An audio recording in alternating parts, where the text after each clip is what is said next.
After you've got your first student set up, you're going to want to add some assignments that you can assign to them.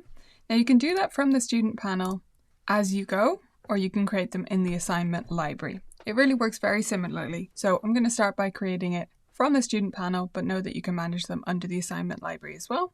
So I'll create an assignment here, and I'm going to call it Boogie Woogie. It's from the best book. I'm just making this up, obviously. Page number 1. And if I want, I can save this to my library. So if you think it's going to be a one-off for that student, like it's just for them, it's something specific, an exercise you designed for them to combat a particular issue they're having, you don't need to save it to your library if you're never going to use it again or with another student. But assuming you will, you just save it to your library there, and if you want to put it in a folder and you've created your folders, you can select that there. For now, we'll keep it simple. We can move it later. And now we select the type of assignment, and you do have to select this for every assignment you create, because these do affect some things in how the student practices. So first of all, if it's a note, it's not going to show up in the student's practice list only when they view all their things. So I tend to put note as like trim your fingernails before the next lesson, stuff like that, because it's not something I need them to check off every day and really do something about. It's just a reminder. So that's what the note is for. The other ones will appear in their practice list, and we've kept it very simple. It really doesn't affect too much what you put there. It's just for your own purposes of categorizing things. So this is going to be a piece, and you don't have to, but you can select the instrument. So we'll go with piano, and then you can write whatever you want to here. Practice slowly and separately, whatever you want to write.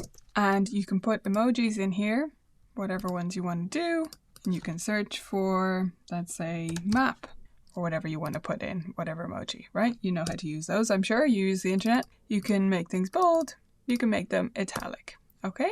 And you can also link within this. So if you say, watch this video, and then link to a YouTube clip using the link button, then the student will be able to click on that link. I'm not going to do that for right now. And you can also create lists, bullets, or numbers. Okay, so very simple, easy to use. And now here you can attach a file. So you can either just click and drag it from your whatever computer you're using. You can click and drag the file in, or you can click on it and search for it on your computer and then add it in that way. And then when you're ready, you just click Create an Assignment. And that's now saved. That is also in the assignment library since we asked for it to be. And I'll show you the folders here as well. So you can create a folder. I think I called it The Best Book, right?